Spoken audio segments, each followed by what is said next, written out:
Kami mahasiswa dari Politeknik Negeri Manado, jurusan akuntansi, prodi akuntansi perpajakan, dari kelas 5B D4 perpajakan. Di sini kami akan membahas materi tentang akuntansi perpajakan aset tetap dari mata kuliah akuntansi perpajakan. Sebelum itu, kami akan memperkenalkan nama. Perkenalkan, nama saya Graciela Aule dengan NIM 220444043. Perkenalkan, nama saya Fisya Baroka dengan NIM 22044035. Selamat menyaksikan video kami. Bye-bye. Kita masuk pada aset tetap. Aset tetap adalah aset jangka panjang yang dimiliki oleh perusahaan atau individu dan digunakan dalam operasi bisnis sehari-hari. Aset tetap biasanya tidak dimaksudkan untuk dijual dalam jangka pendek dan memiliki masa manfaat lebih dari 1 tahun. Aset tetap dicatat di neraca perusahaan pada nilai perolehan awal yang kemudian dikurangi dengan akumulasi depresiasi selama masa manfaatnya. Nah, contoh aset tetap itu ada paten, nama atau merek dagang, hak cipta, dan goodwill. Ciri-ciri aset tetap. Yang pertama, bersifat jangka panjang. Aset ini digunakan dalam jangka panjang untuk mendukung kegiatan operasional. Yang kedua, tidak mudah dijual. Tidak dimaksudkan untuk dijual dalam operasi normal perusahaan. Yang ketiga, ada berwujud.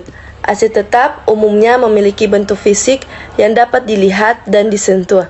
Yang keempat, ada didepresiasi, kecuali tanah. Aset tetap mengalami penurunan nilai karena penggunaan dan waktu.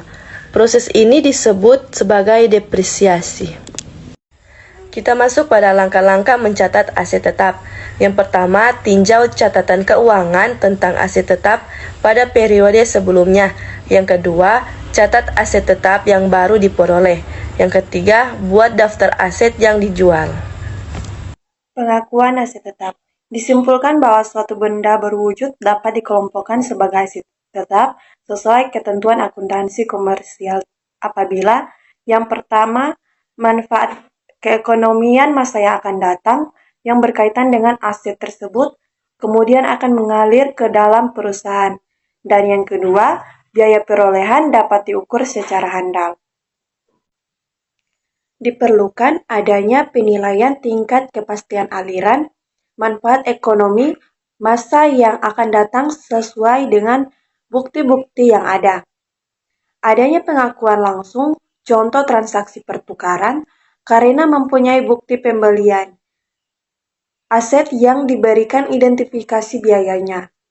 Aset yang dibuat sendiri, pengukuran dari sisi biaya dapat dibuat melalui transaksi dengan pihak luar perusahaan, dan perusahaan mengakumulasi biaya yang digunakan ke dalam proses penyelesaian sehingga memenuhi kualifikasi sebagai aset dan dikelompokkan sebagai aset tetap.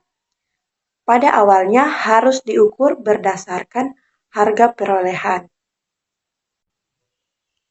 Biaya perolehan terdiri dari atas harga beli, termasuk bea impor, PPN masukan, yang tidak dapat dikreditkan, dan biaya lain yang dapat diatribusikan secara langsung sampai aset tersebut siap dipakai atau berada di tempat.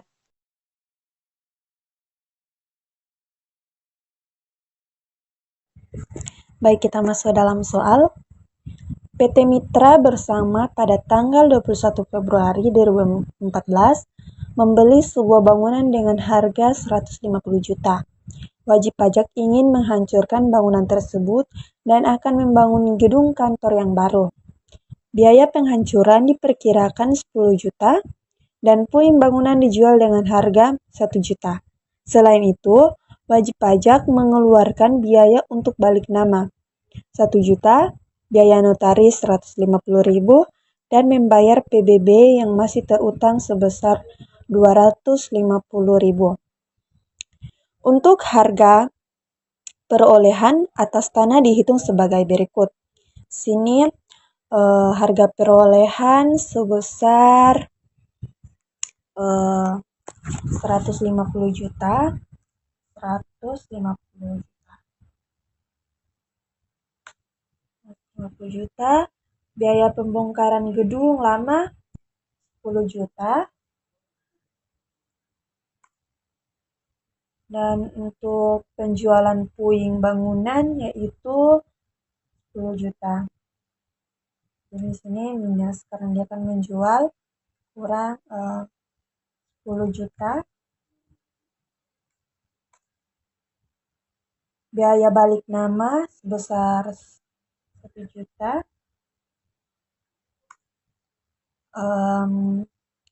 Biaya notaris 150.000.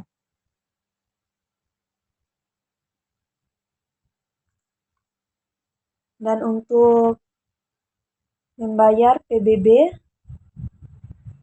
yaitu 250. Ini kita menggunakan rumus sum, yaitu sum kurung 150. Nah,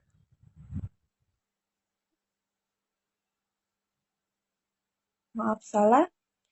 Untuk penjualan puing di sini 1 juta.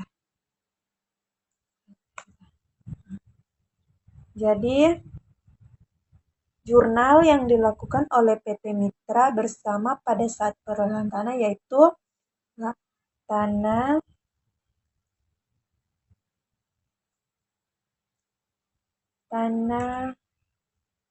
pada kas atau bank.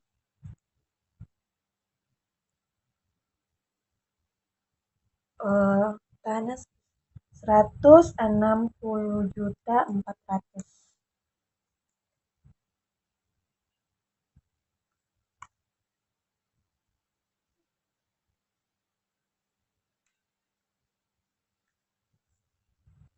Kas atau bank juga 160.400.000.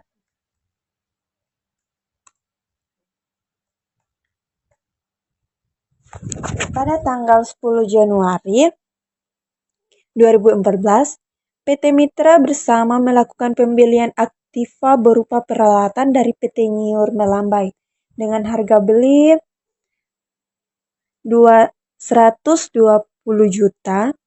PT Nyiur Melambai memperoleh aktiva tersebut pada tanggal 15 Januari 2010 dengan harga perolehan 200 juta.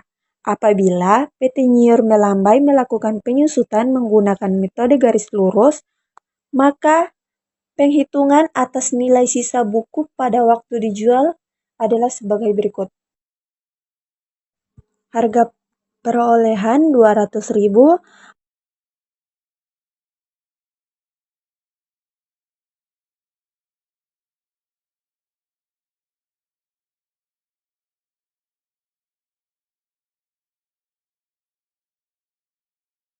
akumulasi penyusutan selama 4 tahun. Jadi 200 juta dari harga perolehan dikali dengan 12,5% dikali 4.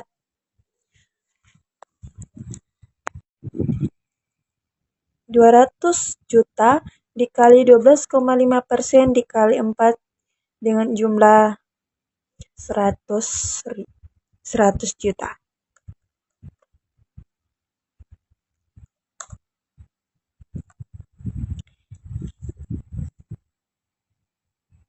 Nilai buku kita pakai rumus Excel yaitu 200 dikurang 100 itu 100 juta.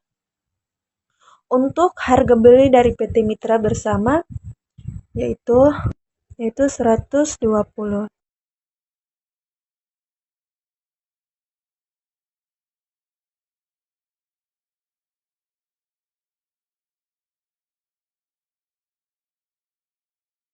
(120) dikurang dengan 100.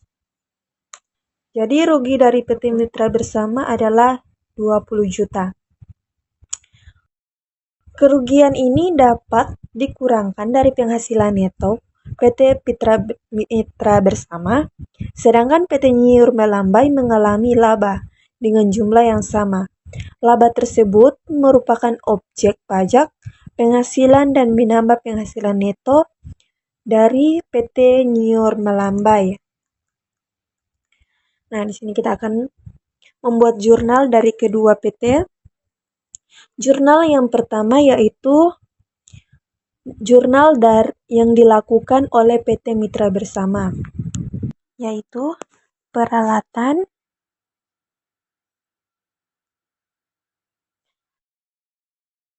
rugi pembelian,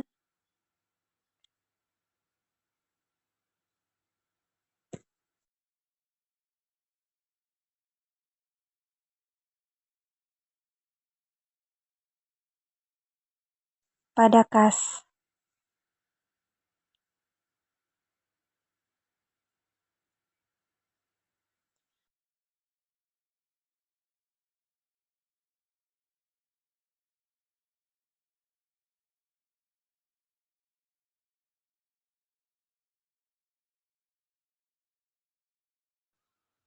Peralatan 100 juta di debit,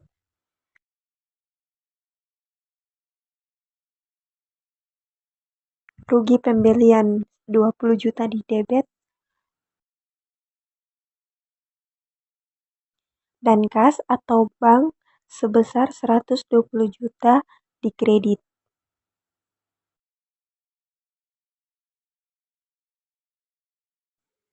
Selanjutnya, jurnal yang dilakukan oleh PT Nyiur Melambai.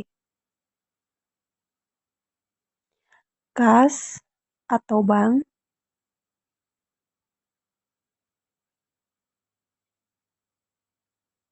akumulasi penyusutan peralatan,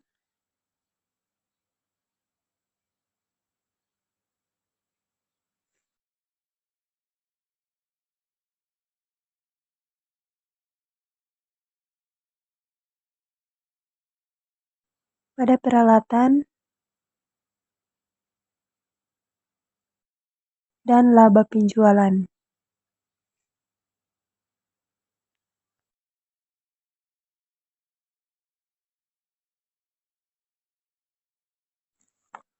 Untuk kas atau bank sebesar 120 juta di debit,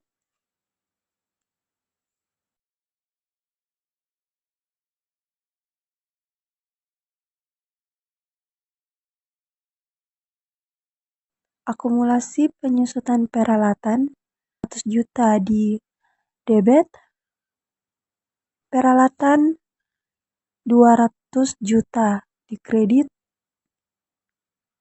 dan laba penjualan 20 juta di kredit.